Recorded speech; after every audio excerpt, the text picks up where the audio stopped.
Hello and welcome to Competology academy.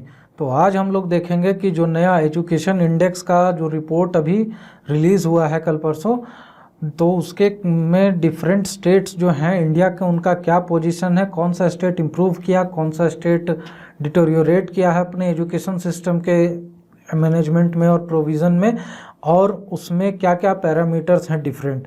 तो my self Vidyanand Singh, और मैं रिक्वेस्ट करना चाहूँगा कि हमारे चैनल को सब्सक्राइब कर लें और बेल आइकन को भी दबा दें ताकि आपको हमारी नई वीडियोस के बारे में इंफॉर्मेशन मिलती रहे। तो देखिए, जो नया इंडेक्स रिलीज हुआ है, तो ये मैप है जिसमें कि ग्रेड सीट में डिफरेंट जो स्टेट्स हैं या यूनियन टेरिटरीज़ हैं उनकी क्या पोजीशन है और कितना जो मार्किंग मिला है, डिफरेंट स्टेट्स को कितने पॉइंट्स मिले हैं, तो ये सारा इसमें दिया गया है।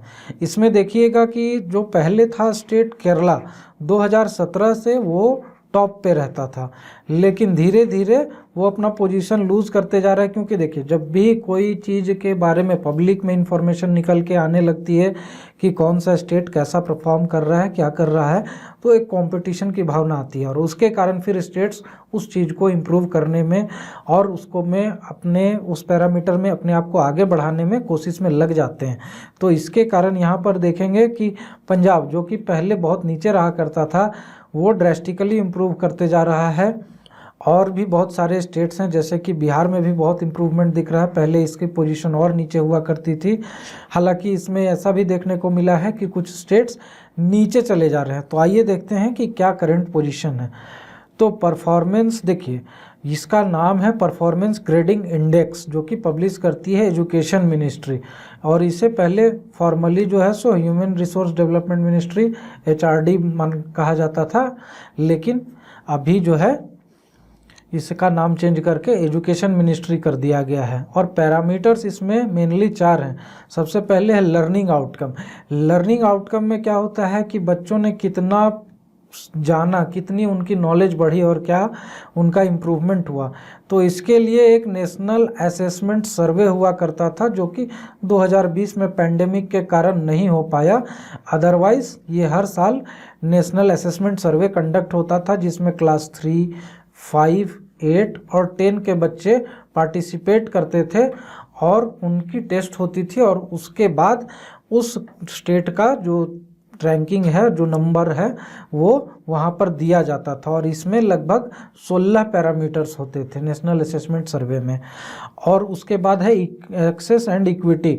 एक्सेस का मतलब हो गया कि कितने लोग हमेशा इनरोल हो रहे हैं और कितने उसमें जेंडर इक्विटी है, ठीक है, यानी कि कितने मेल चाइल्ड जो हैं सो इनरोल हो रहे हैं स्कूल में, कितने फीमेल चाइल्ड इनरोल हो रहे हैं, कितने इनरोल्ड बच्चे हैं जो कि ड्रॉप आउट नहीं हो रहे हैं, और कितने आउट ऑफ स्कूल बच्चे हैं जिनको कि वापस स्कूल में लाया जा रहा है, पढ़ाई के लिए उन्हें इनरोल किया जा रहा है। तो ये एक्सेस एंड इक्विटी का पैरामीटर था। उसके बाद इंफ्रास्ट्रक्चर एंड फैसिलिटीज़, यानी कि लेबोरेटरी कैसी है, लाइब्रेरी कैसी है, बिल्डिंग कैसा है, इवन इसमें टॉयलेट जो है वो भी इंक्लूडेड था।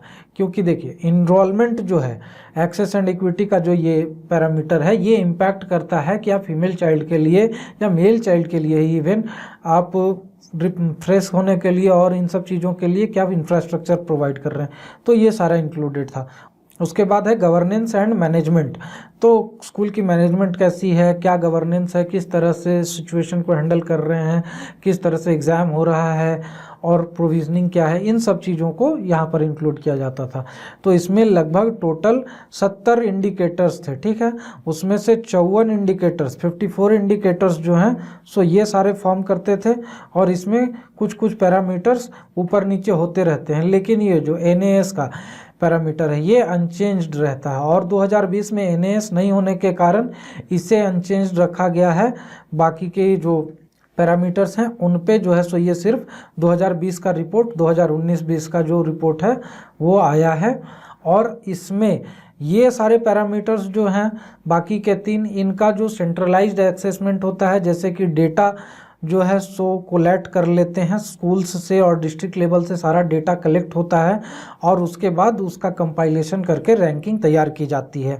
और ये तो डायरेक्ट असेसमेंट का सिस्टम था, लेकिन ये पेंडेमिक के सिचुएशन के कारण यहाँ पर किया नहीं जा सकता था, इसलिए इसे छोड़ दिया गया है।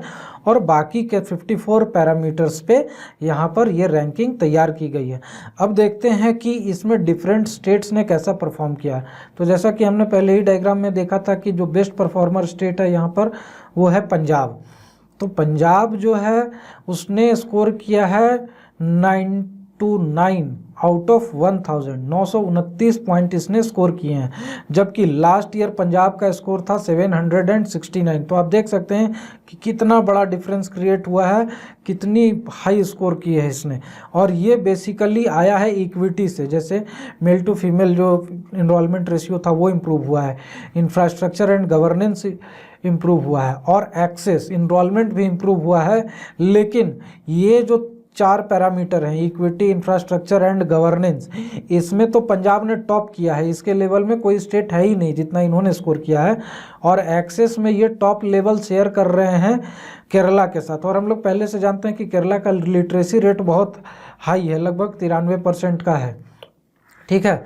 और ये इनरोलमेंट यहाँ पर ऑब्वियसली हाई होगा, जब लिटरेसी रेट तभी हाई हो पाएगी। तो केरला के साथ पंजाब ने एक्सेस को भी मैच कर लिया है टॉप लेवल पे। तो हम समझ सकते हैं कि इतना अच्छा स्कोर क्यों आया है, जबकि केरला का आप देख रहे हैं 901 है यहाँ पे, ठीक है। और यहाँ पे 929 स्कोर किया है पंजाब ने। और केरला से आगे भी कुछ स्टेट निकल गए हैं। उसमें सबसे पहले देखिए कि तमिलनाडु है जिसने कि 906 स्कोर किया, और बेसिकली इनका स्कोर जो है आगे बढ़ा है वो भी एक्सेस और इंफ्रास्ट्रक्चर के कारण ही बढ़ा है। तो यहाँ पर कुछ कुछ पैरामीटर्स में बाकी के स्टेट्स जो पहले हमेशा केरला डोमिनेट करता था उससे आगे निकलते जा रहे हैं इम्प्रूव करके।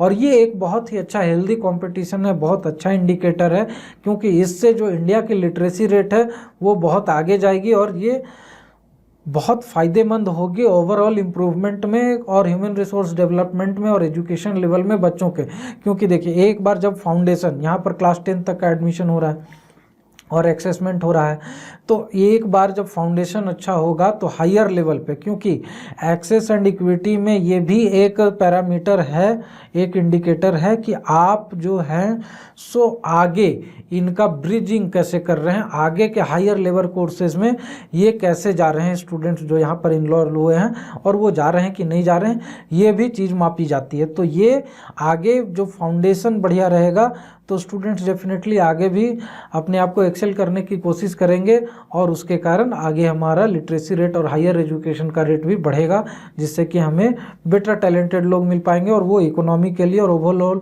कंट्री के डेवलपमेंट के लिए बहुत अच्छा होगा। अब यहाँ पर देखिए कि कुछ स्टेट्स ने अपनी परफॉर्मेंस जो है ख़राब की है। इसमें सबसे पहले देखिए गुजरात है।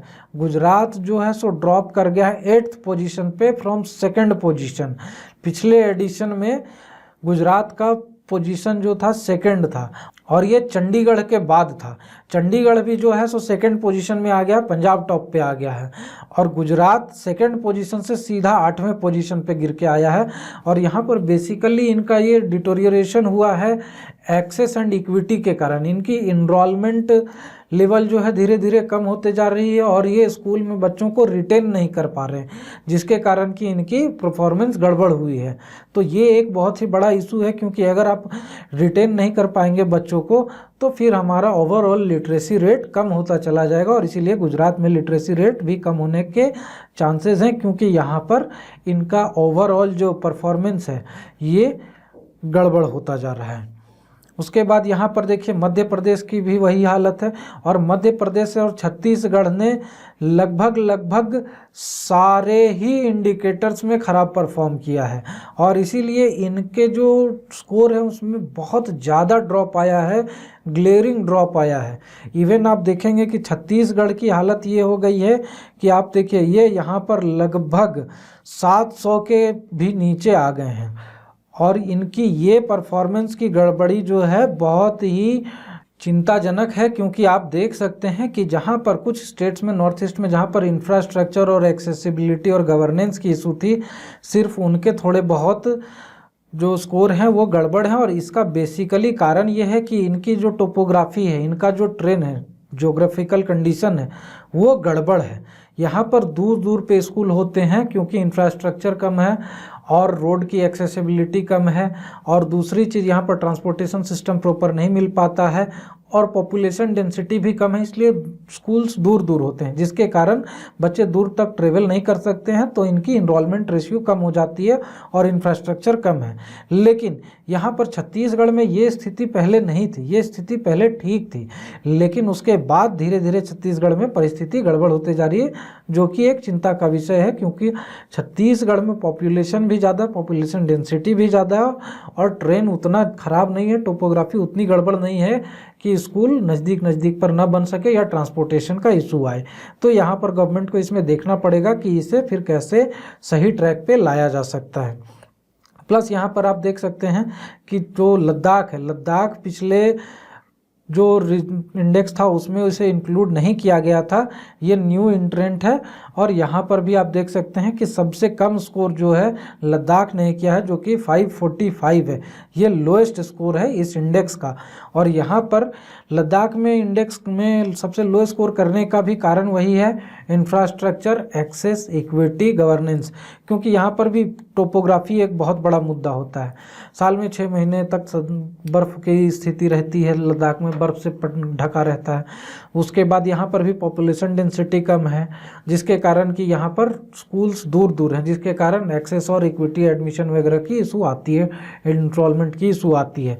तो यहाँ पर लद्दाख का तो समझ में आता है कि अभी यहाँ पर बहुत ज़्यादा इम्प्रूवमेंट होने की ज़रूरत है, क्योंकि पहले भी जब ये जम्मू कश्मीर स्टेट के साथ था तो ये एक नेग्लेक्टेड एरिया था, और जब नया यूटी बना है तब धीरे धीरे यहाँ पर काम होंगे, इंफ्रास्ट्रक्चर सुधरेगी, तो इसकी भी स्कोर ठीक ठाक होने शुरू हो जाएगी। लेकिन यहाँ पर सबसे बड़ा मुद्दा है छत्तीसगढ़ का, क्योंकि सब कुछ ठीक होते हुए भी छत्तीसगढ़ की परफॉर्मेंस गड़बड़ होते जा रही है। तो यहाँ पर हमने देखा कि जो अपना नया इंडेक्स आया है एजुकेशन परफॉर्मेंस ग्रेडिंग इंडेक्स, तो इसमें हमने सारी डिटेल्स देखी। बाकी के इन्फॉर्मेटिव वीडियोस के लिए हमारे चैनल को सब्सक्राइब कर लें और बेल आइकन को भी दबा दें, ताकि जब भी हम नई वीडियोस डालें उसकी इन्फॉर्मेशन आप तक पहुंचती रहे।